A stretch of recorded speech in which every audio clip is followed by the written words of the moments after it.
Munchies, new and old, I'm Alyssia and I love a new year. I have been a New Year's resolutions junkie for years. Seriously, since I was a little kid, I've loved making New Year's resolutions. The inspiration, the excitement, the possibilities of this new and evolved me.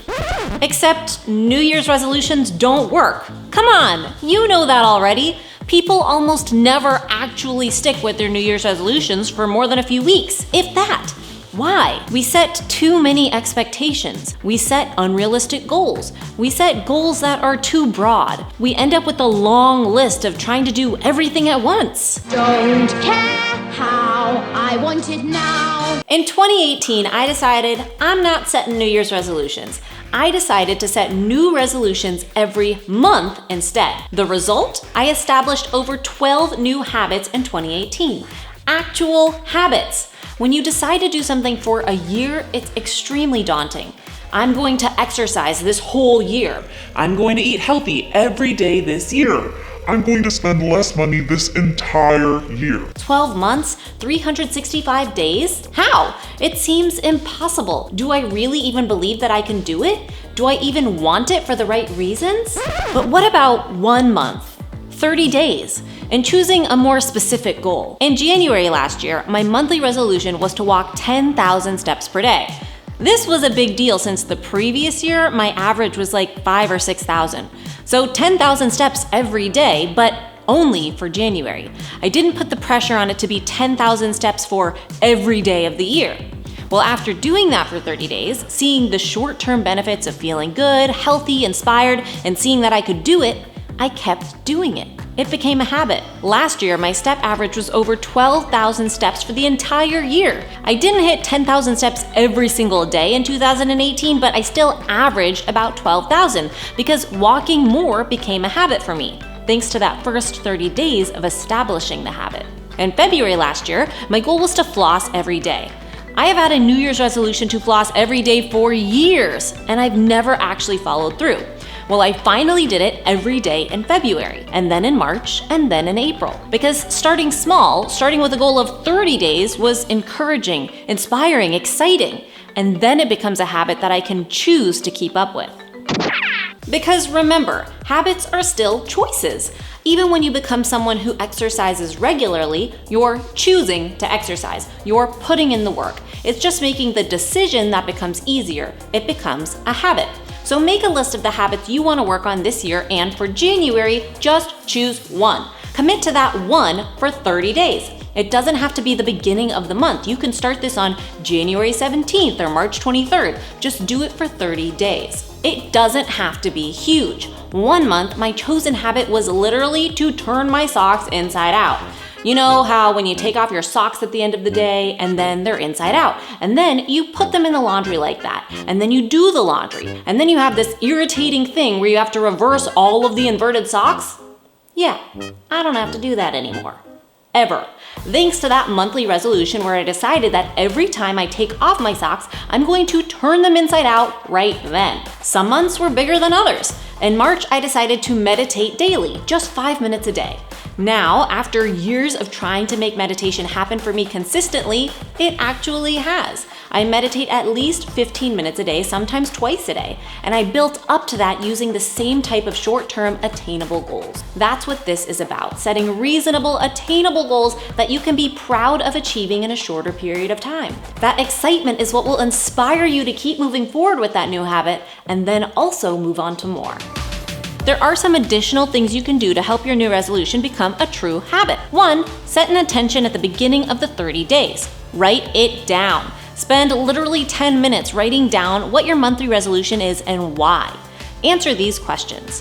Why do you want this new habit? How will it help you in life? How are you suffering by not having this as a habit in your life right now? 2, the next thing you can do is establish a trigger for this habit. What can trigger you to do whatever this new thing is? It should physically cue you to take action. From my 10,000 steps, it was my Apple Watch or pedometer, something to track my steps with and to remind me throughout the day to get moving. For flossing, it was leaving the floss out on the bathroom sink counter so I could see it, along with leaving a sticky note on the mirror that says floss. Setting an alarm is another great way to set a trigger for a habit. 3, set up accountability for this habit. What can hold you responsible to keep you on track? Answering the questions I mentioned earlier when you set your intentions will be a part of your accountability.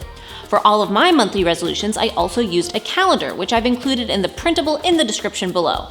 This calendar is just a great visual so I can see my progress every day and feel inspired. For meditation, I also bought a meditation bolster. This way, I would be held accountable not only by my purchase, but also by having the bolster to appreciate and look forward to using. You have to choose what will hold you accountable. One month, my monthly resolution was to journal every day and create the habit of journaling. My accountability was creating a routine. I would do this every morning when I sat down to have my coffee before I started work. Maybe your accountability is doing one of these monthly resolutions with a partner. In May of 2018, Christian and I committed to 30 days of doing the dishes after every meal and not leaving them in the sink.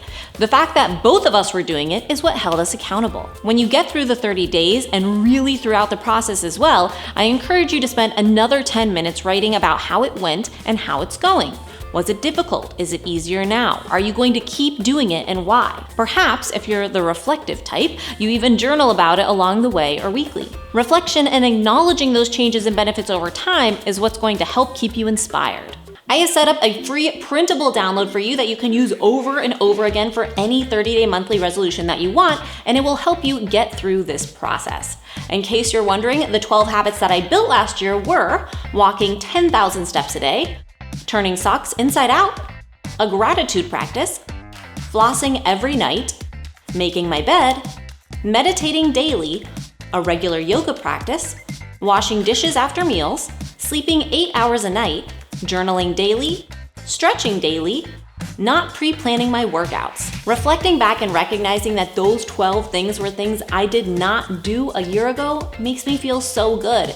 It makes me feel inspired to do so much more in 2019.